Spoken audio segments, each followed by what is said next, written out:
Pai, refreia a violência, refreia, Senhor Jesus. Pai, tudo aquilo que vem, Senhor, para causar, Senhor Jesus, guerra e rumor de guerra. Pai, que o Senhor possa tomar a frente, tomar o controle. Pai, que não saiu de tuas mãos. É o que eu te peço e já te agradeço em teu nome. Amém e amém. Podem sentar?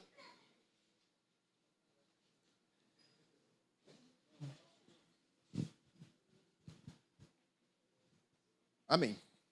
E eu quero pedir que você abra a sua Bíblia no texto mais assustador da Bíblia.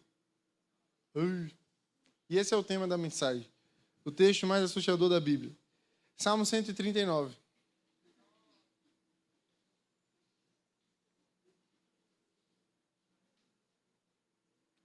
Especificamente, o versículo 7.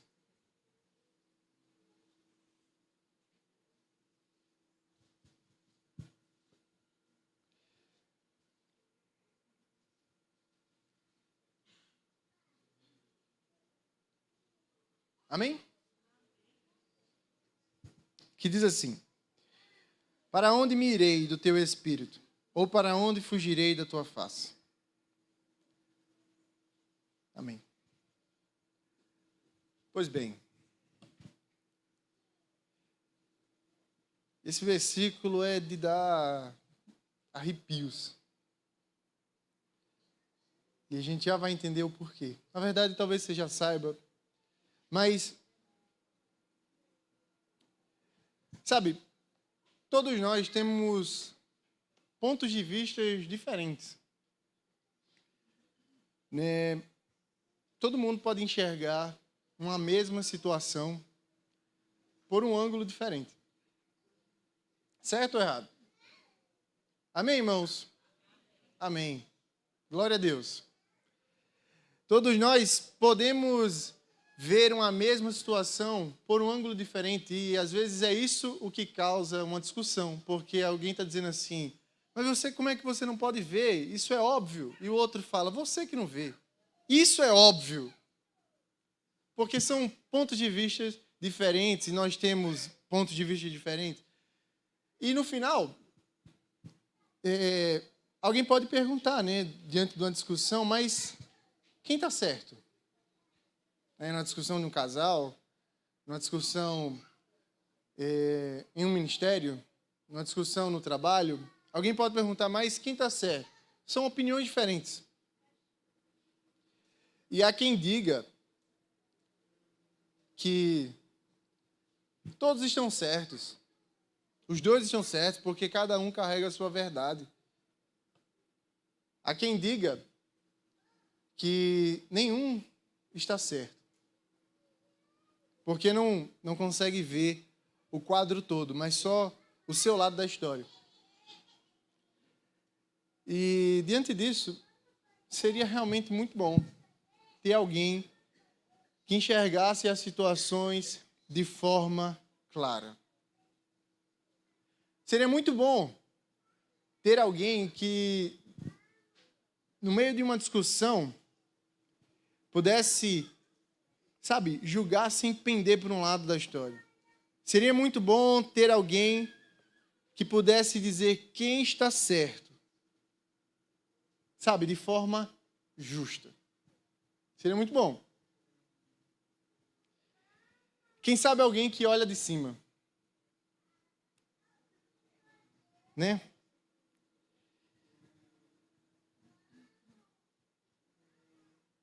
Eu não sou um cara muito de discussões, mas também faço discussões. E não são poucas vezes que a gente encontra no meio de uma discussão, e está a terapeuta de casais aí, em que no meio da discussão, enfim, em qualquer uma delas, a gente é condenado, assim, ou questionado sobre algo que a gente falou. Você disse isso. Como é que você pode dizer tal coisa? Como é que você disse tal coisa? E em nossa defesa, aí o Sirizinho ali já se identifica, e em nossa defesa é muito comum a gente dizer, eu não disse isso, ou Não foi isto que eu quis dizer. Não é comum? Super comum. Pois é. Porque, de verdade, quem é que pode, e diante disso, sabe, quem é que pode me julgar ou me condenar por algo que eu não disse? Porque se eu não quis dizer exatamente aquilo, então você está errado em me culpar. Ou se eu não disse algo que você está dizendo que eu disse, então você não pode me julgar. Eu não disse isso. Não é? Os sirizinhos, o time dos siris, concorda ou não? Sirizinho, que brabo, que discute assim. Né, Sandriele? Quem é que pode nos julgar pelo que não dissemos? Quem é que pode, quem é capaz de apresentar os prints dos nossos pensamentos? Sabe, como prova de que nós realmente estávamos pensando naquilo. Não dissemos, mas pensamos. Quem pode fazer isso? E talvez numa discussão de casal seria ótimo poder ver os pensamentos, né? Você não disse, mas pensou. Você pensou, tá aqui. Né? Eu estou certo porque você pensou isso.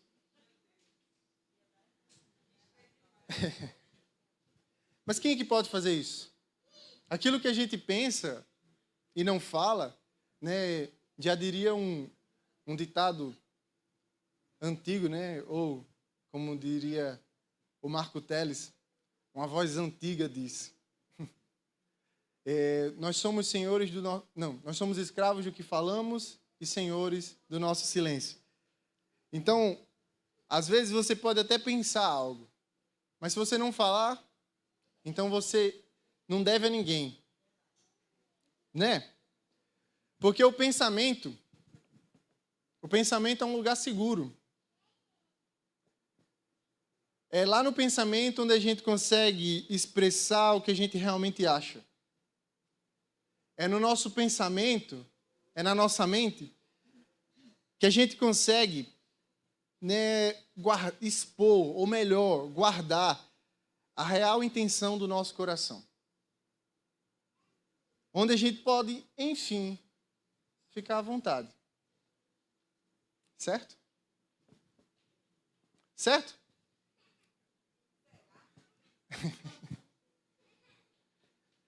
Então, seria verdade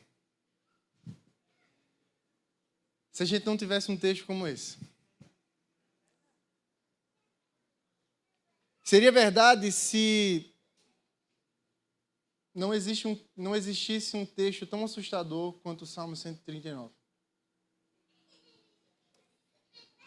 Porque esse salmo, ele revela uma realidade difícil. Revela uma realidade dura.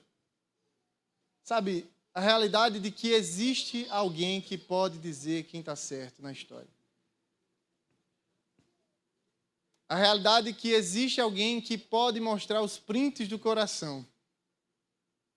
Que pode colocar na mesa as coisas que eu estava pensando quando não falei. Ou aquilo que eu realmente queria dizer quando estava dizendo uma coisa contrária.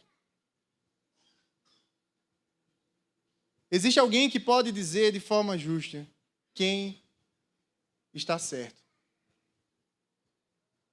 Sabe? Ainda mais, ainda pior. Existe alguém que é capaz de nos julgar pelo que não dissemos. E que é assustadoramente poderoso e capaz de mostrar aquilo que está escondido no nosso coração.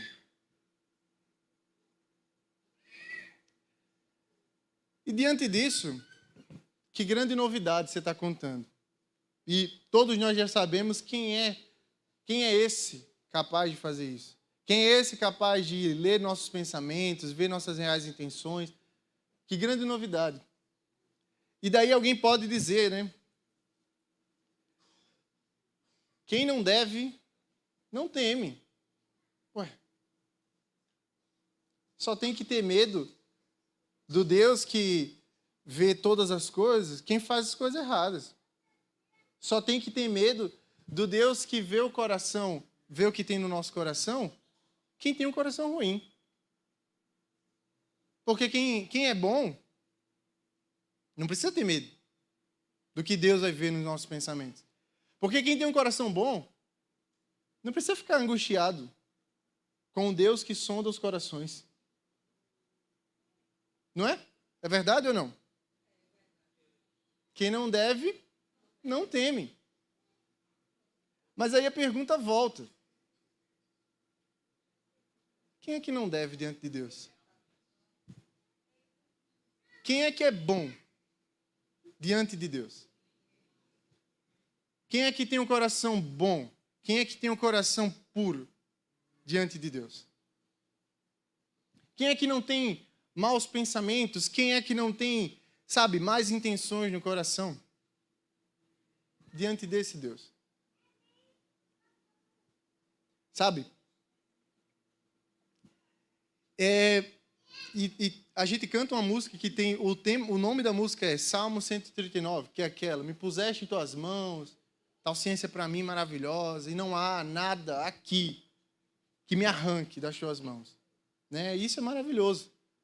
É maravilhoso como crente poder chegar e dizer para um Deus e poder dizer assim: nada me separa do teu amor, nem a morte, nem a vida, nem os anjos, nem os principados, nem o presente, nem o futuro, nem coisas, nem lá de cima, nem coisas lá de baixo. Nada. Nada poderá nos separar do amor de Deus que está em Cristo. Sabe, é muito bom cantar e dizer: não há nada que me tire das suas mãos, porque o Senhor me colocou nas suas mãos. E quem é que vai me tirar? Só que existe a parte assustadora da história também. Porque, e se nós estivermos nas mãos de um Deus bom, e nós formos maus? E se nós estivermos nas mãos de um Deus santo, e nós formos pecadores, e Ele nos colocar nas suas mãos? E se o Deus bom nos pegar com suas mãos, e nós formos maus, quem é que vai nos tirar de lá? Se o Deus santo, sabe, nos trouxer para perto, e se nós formos pecadores, quem é que nos afastará desse Deus? O Salmo diz: Senhor, tu me sondas e me conheces.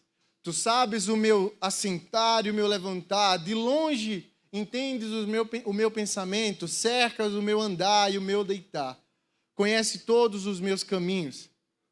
Não havendo ainda palavra alguma na minha língua, eis que logo, ó Senhor, tudo conheces. Tu me cercaste por detrás e por diante, e puseste sobre mim a tua mão. Tal conhecimento é para mim maravilhosíssimo, tão alto que não posso atingir. E diante disso, a parte assustadora é, sabe, a parte maravilhosa de cantar ao Senhor é dizer: Senhor, tu me sondas e me conheces. Tu conheces quando eu me deito e quando eu me levanto. De longe, sabe os meus pensamentos, antes que a palavra me venha à boca. Tu já sabe o que é. Mas a parte assustadora do texto é: Senhor, tu me sondas e me conheces. Tu conheces o meu deitar e o meu levantar. Tu sabes os meus pensamentos de longe, Senhor. Antes que a palavra me venha à boca, tu já sabes. Tu me cercaste, Deus. Irmãos, quem pode chegar diante de Deus e dizer que não tem maldade dentro de si? Quem pode chegar diante de Deus e não ter medo, sabe, de ser sondado por Ele?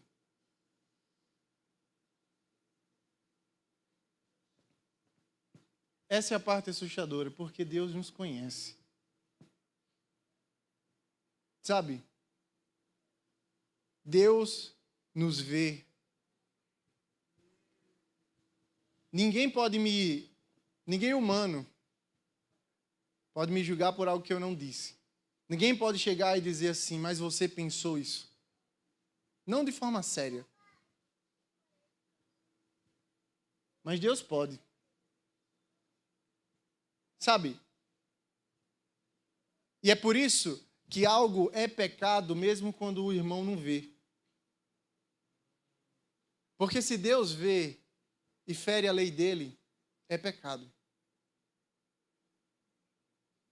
É por isso que eu peco em orgulho, mesmo quando eu não pareço ser orgulhoso. Mas quando o meu orgulho está escondido no coração. Ainda assim é pecado. Sabe, quando eu falo com todo mundo, sou legal, e aí, tudo bom? Mas o meu coração é ruim. O meu coração deseja o mal. Ainda assim é pecado. Porque não seremos julgados. Naquele dia não seremos julgados simplesmente por aquilo que falamos. Mas seremos julgados por nossas reais intenções. Seremos julgados também por nossos pensamentos. Não é pecado só quando o outro vê. Se Deus vê, é pecado. E aí a gente chega no versículo 7, que diz: para onde me irei do teu espírito? Onde fugirei da tua face? Onde é que dá para ir que Deus não vai nos ver? Aonde é que dá para ir? Onde é que dá para se esconder? Em que lugar dá para se esconder desse Deus? Para onde dá para fugir da face do Senhor? Para onde dá para fugir que Deus não nos veja? Sabe, se formos maus, se formos pecadores e nós quisermos fugir da presença de Deus, para onde é que a gente vai? Sabe, se hoje você decidir chutar o pau da barraca e ir embora, para onde é que você vai? Que Deus não te encontre. Que Deus não te ache. Se você decidir hoje desistir de tudo, que lugar é tão longe que Deus não esteja lá? Porque o salmista continua: se eu subir aos céus, tu lá está. E parece que esse Deus também não tem medo de nada, porque se eu descer até o mais profundo abismo e chamar do inferno a minha cama, tu lá estás também. É como se dissesse: se eu me aproximar do Senhor, o Senhor vai estar ali, mas se eu me distanciar, se eu for para longe, se eu me desviar, ainda assim, da onde eu fugirei da tua presença? Da onde eu fugirei do teu Espírito? Aonde eu me esconderei? Tem uma música do Felipe Valente. Essa realmente é uma das minhas músicas favoritas. Esse cara é um dos compositores que eu mais gosto de ouvir, enfim. E que diz, ele falando sobre a parábola do filho pródigo. E é a visão de quem ficou, é a visão do pai. Inclusive o nome da música é Canção de Quem Fica. E ele fala: um dia olhou nos meus olhos e disse sem pudor: não há prazer algum em te amar. E ele vai, sabe, narrando toda a trajetória do ponto de vista do pai. E no refrão ele diz: sela o teu cavalo para correr. Ninguém pode te prender, ninguém pode te amarrar aqui. Sela, vai, corra o tanto que você quiser. Não há como se esconder do meu amor. E é exatamente isso, é exatamente essa mesma ideia. Sabe? Você quer fugir da presença de Deus? Você quer ir embora? Talvez você consiga fugir dessa igreja. Talvez você consiga fugir dessa cidade. Talvez você consiga até sair do Brasil. E o convite do Senhor não é fique, pelo amor de Deus. É vá. Vá. Sele seu cavalo. Corra o tanto que você aguentar. E ainda assim você não vai se esconder. E ainda assim as trevas serão tão claras quanto a luz. ainda assim o mais profundo abismo será tão claro quanto a luz do dia.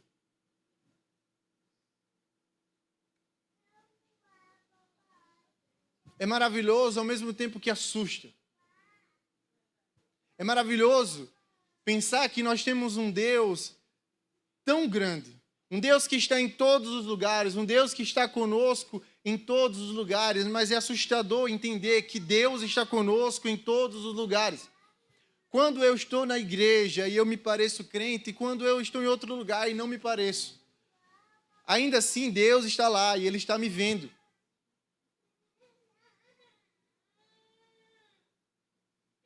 Deus está lá. E isso é assustador.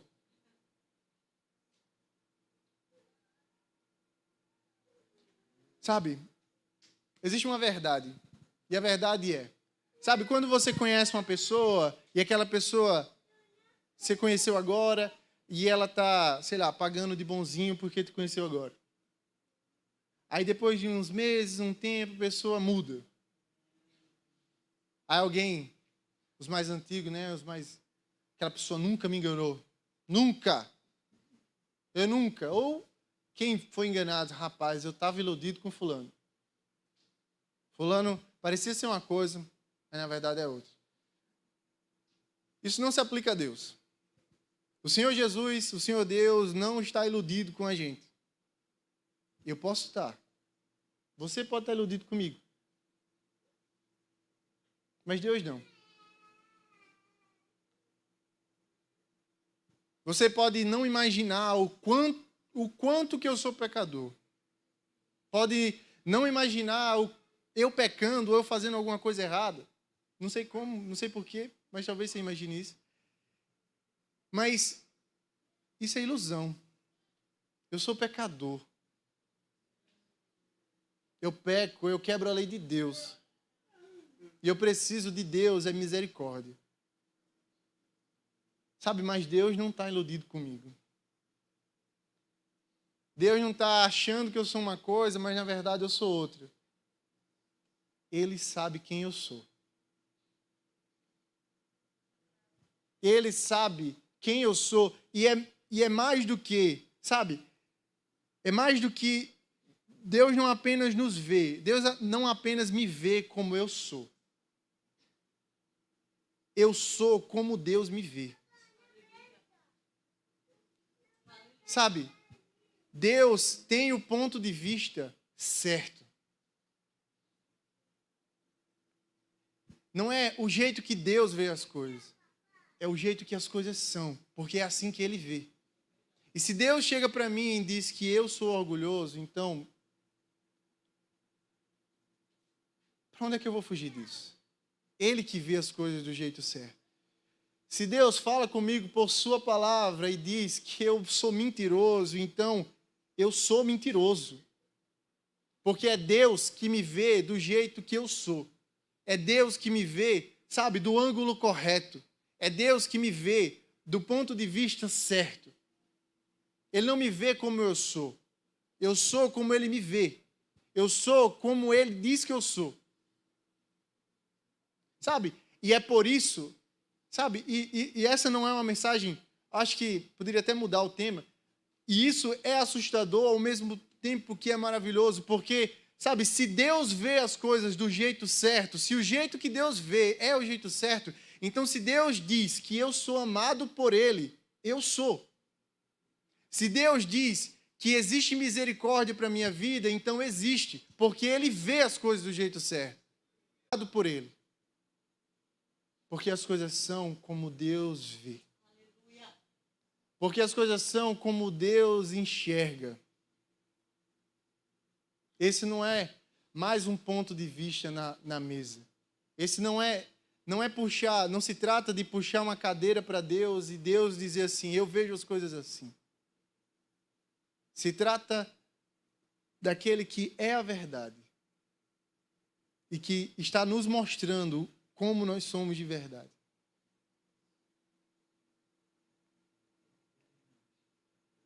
Sabe? E essa história, esse texto, ele não acaba triste. Essa pregação ela não acaba triste. Perceba, porque se não existe ninguém bom diante de Deus, porque a própria Bíblia diz que todos pecaram e foram afastados da glória de Deus. Todos carecem da glória de Deus, todos, sem exceção. Não há um justo sequer, nenhum.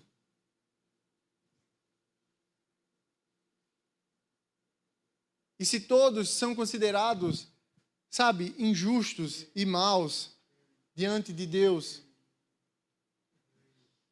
e se Deus me vê do jeito que eu sou, e se Deus não está iludido comigo, Ele sabe os meus pecados, Ele sabe as minhas falhas, os meus vícios, Ele conhece. Então a história não pode acabar triste. A história não pode acabar triste porque, sabe, não é como alguém que esconde um segredo, sabe, como alguém que tinha uma outra família e abandonou a família, foi para outro estado, conheceu uma outra mulher, fez uma outra família e depois já tem um filho, então resolve contar. Olha, então, a minha história não é bem como eu te falei. Na verdade, eu tenho um passado que eu não te falei. Quem nunca ouviu uma história assim? Alguém que tinha um passado que não foi dito. Não se trata disso. Se trata de um Deus que conhece todos os meus erros, que conhece todas as minhas falhas. E apesar disso, apesar de me conhecer exatamente como eu sou, Ele me ama. Sabe, Deus não me ama porque eu sou bom. Ele me ama porque Ele é. Deus não nos ama porque nós somos bons, porque sempre acertamos. Não. Ele nos ama porque Ele é bom. Ele nos ama porque Ele quer.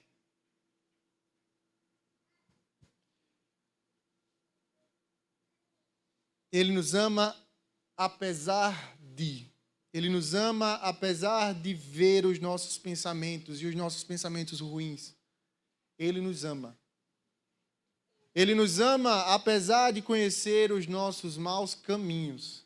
Ele nos ama. Sabe, e diante disso, a gente pode fazer a mesma pergunta que a gente acabou de cantar. Deus, como é que o Senhor pode me amar? Como é que o Senhor pode me amar se o Senhor conhece o meu pecado? Como é que o Senhor pode me amar se o Senhor sabe que eu sou falho? Como pode me amar? Sabendo o que eu digo, o que eu diria. Como pode me amar, Senhor? Como pode me amar, Senhor? Sabendo quem eu sou de verdade, como o Senhor pode me amar? A história não acaba triste porque Ele ama. A história não acaba triste porque Ele nos ama. Sabe? E não acaba triste porque o Senhor, Ele nos mostra quem nós somos e como nós estamos. Mas Ele não deseja que nós continuemos a viver uma vida de pecados. Ele não deseja que a gente continue a viver uma vida longe da sua palavra. A história não acaba triste, porque Deus deseja que nós nos convertamos, que a gente se converta, que a gente converta o nosso caminho e nosso coração à sua presença e à sua palavra. Os versículos 23 e 24, os últimos versículos, diz assim: sonda-me, ó Deus, e conhece o meu coração. O salmista repete aquilo que ele começou dizendo. E diz: prova-me e conhece os meus pensamentos. E vê se há em mim algum caminho mau e guia-me pelo caminho eterno. O salmista, depois de falar que Deus o sonda e o conhece, que de longe sabe seus pensamentos, que não há lugar onde ele possa se esconder, ele termina o texto, ele termina o capítulo e diz novamente: sonda-me, Deus. Sonda-me e conhece o meu coração. Esse coração que é mau. Esse coração que deseja o mal. Sonda-me, Deus, e conhece o meu coração. Prova-me e conhece os meus pensamentos, os pensamentos que ninguém vê. As coisas que eu penso a respeito dos outros, que ninguém pode me julgar se eu não falar. Mas o Senhor pode. Então prova e conhece os meus pensamentos. Senhor, e vê se há em mim algum caminho mau. Senhor, eu não vejo as coisas pelo ângulo certo. Deus, eu não vejo as coisas. Na minha opinião, eu não quis dizer isso. Na minha opinião, no meu ponto de vista, Deus, esse caminho não é mau. Mas, Senhor, vê se há em mim algum caminho mau. Sabe, do ponto de vista certo, do ponto de vista de cima, vê se há em mim algum caminho mau. E não acaba aí. Não apenas diga que tem algum caminho mau em mim. Não apenas me informe, olha, você tem uma falha. Não apenas me comunique. Mas, Senhor, guia-me pelo caminho eterno. A história não acaba triste porque Deus nos ama. A história não acaba triste porque Ele já sabe quem nós somos. Ele nos ama sabendo quem nós somos. E a história não acaba triste porque Deus deseja nos guiar pelo caminho eterno. Ele deseja provar os nossos pensamentos. Ele deseja ver se há em nós algum caminho mau. E não só deixar a gente lá, mas nos guiar para o caminho correto. Sabe, nos resgatar de nossas vontades, nos resgatar de nós mesmos. Essa é a vontade do Senhor. E que nessa noite a gente possa, sabe, entender quem é o nosso Deus.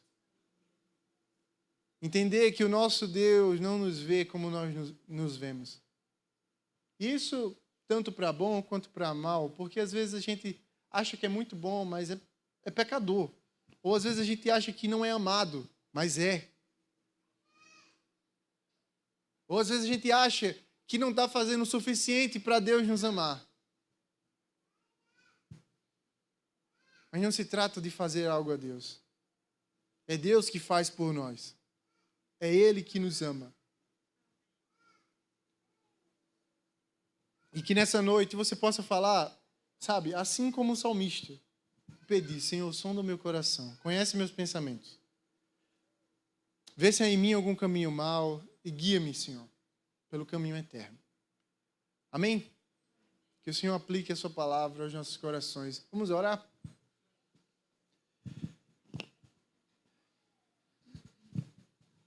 Jesus, muito obrigado por tua palavra. Muito obrigado, Senhor Deus, por nos conhecer. Muito obrigado por saber quem nós somos, Senhor. Pai, obrigado por nos amar. Não iludido, Deus. Obrigado por nos amar, Deus, sabendo quem nós somos. Obrigado por nos amar, Senhor Jesus, apesar de nós. Apesar de nossas falhas, apesar de nossos pecados. Pai, obrigado. Louvamos o teu nome, Deus, porque o teu amor é grande. Louvamos o teu nome, Deus, porque nós temos te dado, Deus, repetidas vezes, Senhor, motivos. Motivos para que o Senhor não nos ame. Motivos, Senhor, para que o Senhor nos abandone. Motivos, Senhor Jesus, para que o Senhor nos deixe. Mas, Senhor, parece que não tem sido suficiente. Parece, Senhor Jesus, que não tem sido suficiente porque o teu amor tem sido insistente. Pai, porque o teu amor tem sido presente em nossas vidas. Louvamos o teu nome, Senhor Jesus, porque o teu amor é grande. Deus, é grande o suficiente para cobrir os nossos pecados, para nos fazer sair, Deus, de nosso caminho mau e nos fazer caminhar pelo caminho eterno. Obrigado, Deus, por teu amor. Obrigado, Deus, porque o Senhor é bom, apesar de nós. Obrigado, Senhor. Nos ajude a ser melhores, Senhor. Nos ajude, Senhor, a ser mais parecidos com o Senhor. Nos ajude, Senhor, a ser mais crentes. É o que eu te oro e te agradeço em teu nome. Amém. E amém.